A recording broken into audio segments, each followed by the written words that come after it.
Students, today we are going to read the third poem of the book First Flight, A Tiger in the Zoo. It is written by George Leslie Norris. Let us know a little bit about the poet first. George Leslie Norris was born in 1921 in South Wales, United Kingdom, and stayed till 2006.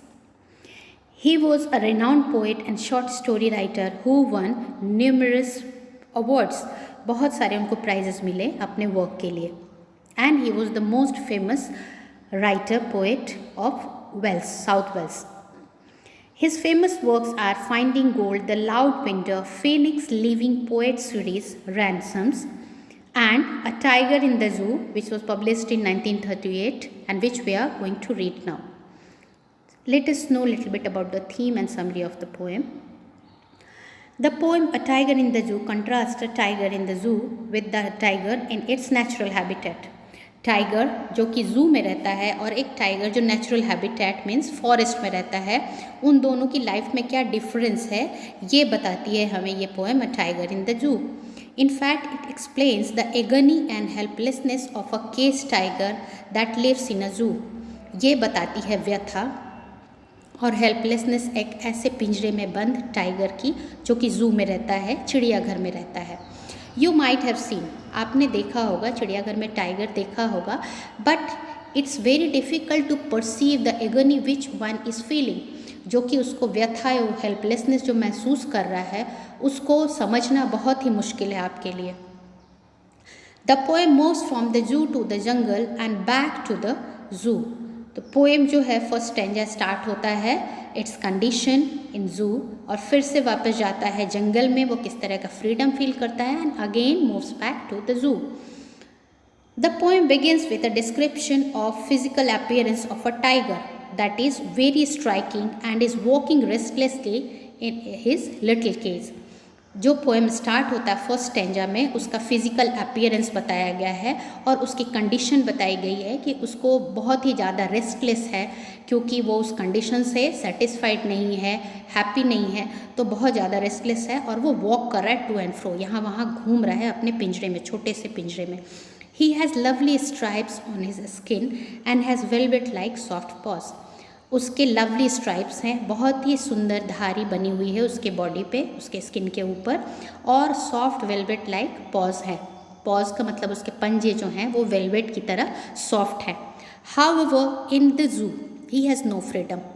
इतना सुंदर होते हुए भी वो बहुत ही ज़्यादा एगोनाइज्ड है, तकलीफ़ में है क्योंकि उसको आज़ादी नहीं है, वहाँ पे फ्रीडम नहीं है. He escaped in a cemented cell behind the bars. Cement से बने हुए एक छोटे से कमरे में, सेल में, दरबे में वो है, और उस बार के पीछे है आयरन रॉड से बना हुआ उसका कैप्टिवेशन है, उसके अंदर है वो. He feels very angry and frustrated and helpless. वो बहुत ही ज़्यादा गुस्से में है, फ्रस्ट्रेटेड है और हेल्पलेस भी महसूस कर रहा है. This reminds him of his natural habitat. और वो मिस कर रहा है अपने उस जंगल को, यहाँ छोटे से कमरे में बंद होने के बाद वो मिस कर रहा है उस अपने नेचुरल हैबिटेट, उस फॉरेस्ट को. हिज हाइडिंग एंड स्लाइडिंग, उसकी एक्टिविटीज़, जब वो छुप जाता था और स्लाइड करता था ग्लास में, धीरे धीरे छुप के दुब के पाँव जाता था नियर द वाटर होल, और वाटर बॉडीज़ जहाँ पे स्प्रिंग या रिवर या पॉन्ड कुछ भी होते थे वाटर बॉडीज़, वहाँ पे जब दूसरे एनिमल्स पानी पीने के लिए आते थे तो उनके ऊपर छुप के जो हमला करता था वो उसको महसूस हो रहा है, उसको वो मिस कर रहा है. The way he terrorise the villagers displaying his sharp teeth and clause. और किस तरीके से वो डराता है गांव वालों को अपने शार्प टेथ और क्लॉज, अपने फैंग्स दिखा के और क्लॉज, पंजे दिखा के वो गांव वालों को डराता है अपनी दहाड़ से. तो ये सब चीज़ें उसके नेचुरल हैबिटेट में पॉसिबल था. यहाँ पे तो एक बस वो छोटे से पिंजरे में बंद है और गुस्से में यहाँ वहाँ घूम रहा है. He spends his silent nights. आगे पैराग्राफ में बताते हैं कि वो अपने साइलेंट नाइट्स जो है चुपचाप, कोई भी उसके अंदर एक्टिविटीज़ नहीं है, चुपचाप बैठा हुआ अपने उदास रातें वो किस तरह से स्पेंड करता है.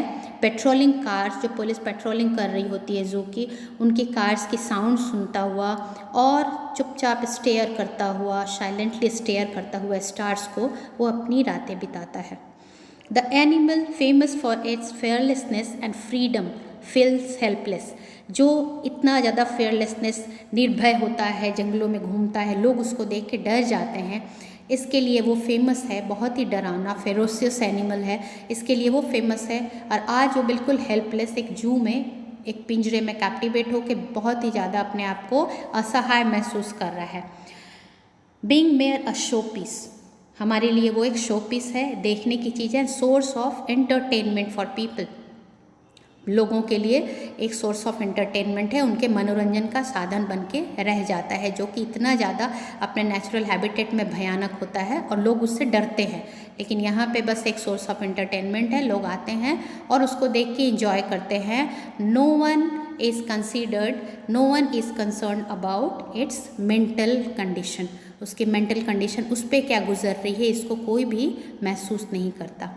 The poet wants to convey that it is cruel to keep wild animals away from their natural habitat. Poet एक तरह का अवेयरनेस फैलाना चाहते हैं, जगाना चाहते हैं आप लोगों के अंदर कि ये बहुत ही ज़्यादा क्रूर है, अनकाइंड है वाइल्ड एनिमल्स को उनके नेचुरल हैबिटेट से दूर करना, मतलब फॉरेस्ट से दूर करना, जहाँ वो रहते हैं उससे अलग करना, उनके प्राकृतिक घरों से अलग करना बहुत ही ज़्यादा गलत बात है। It is very wrong. They lead a miserable life, बहुत ही ज़्यादा दुखी जीवन जीते हैं।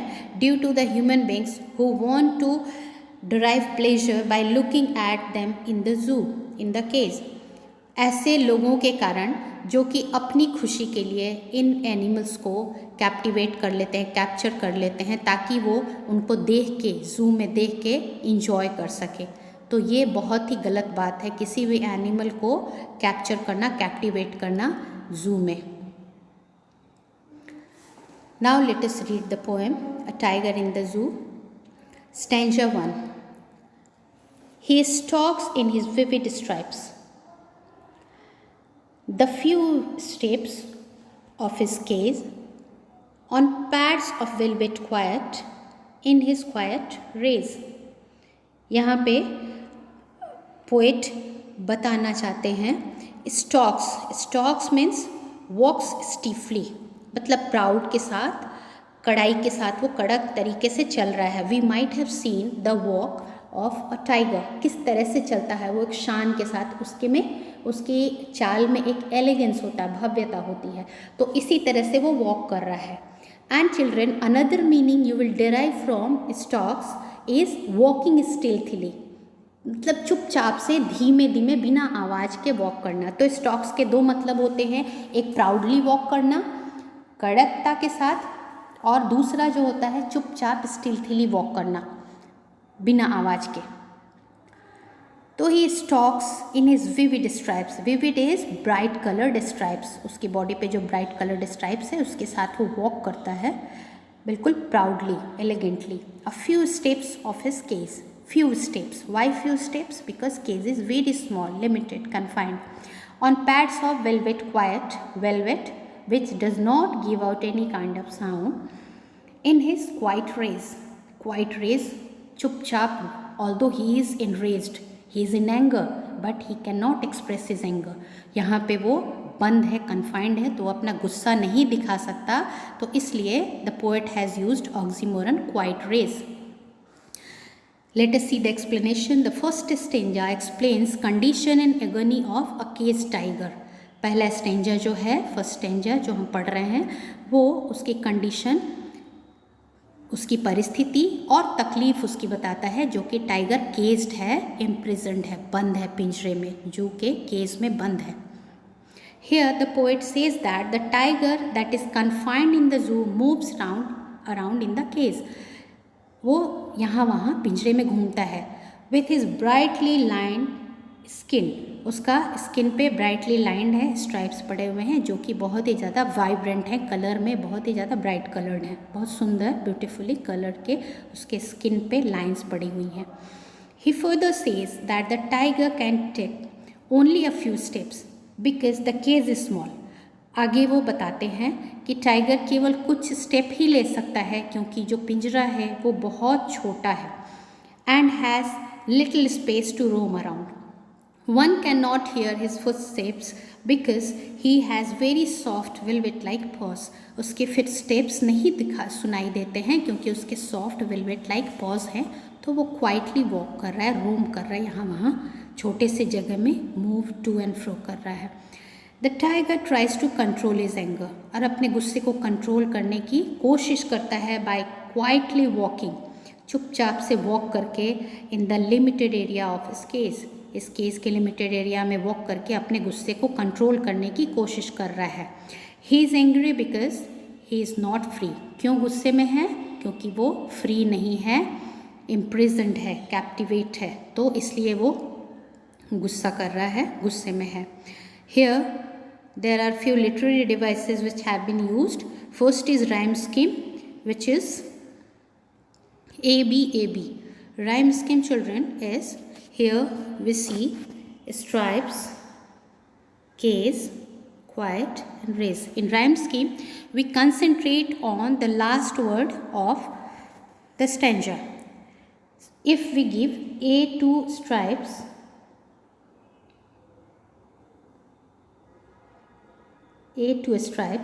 then case B, quiet C, and raise because it rhymes with case. So again we will put B on it.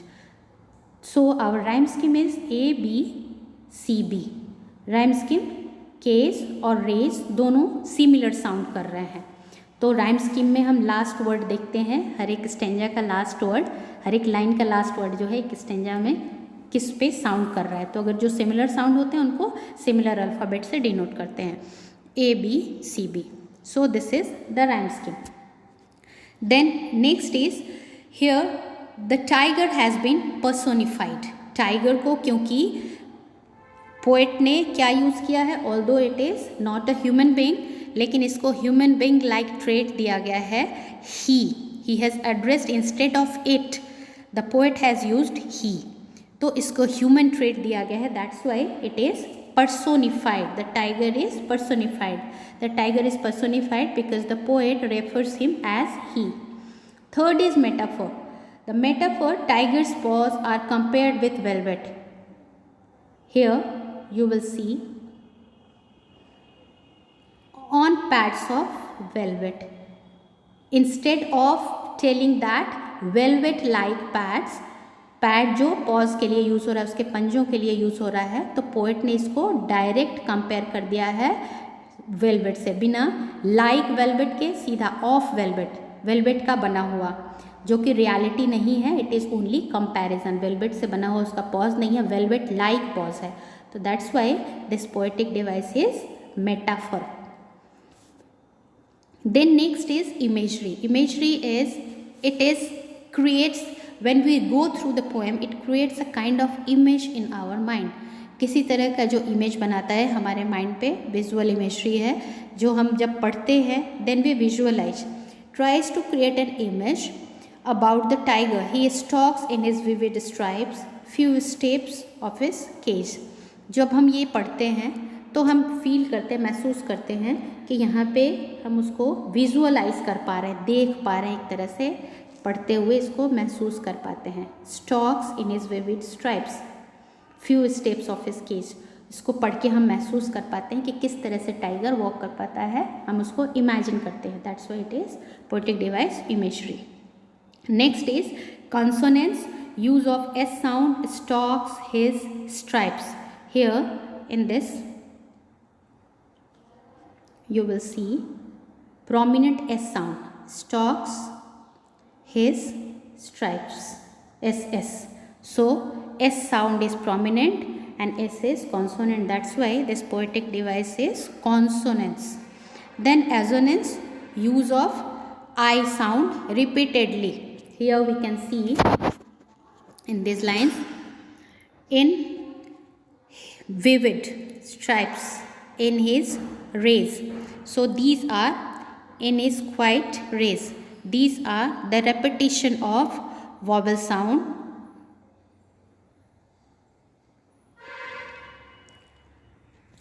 Repetition of vowel sound I. So it is example of assonance.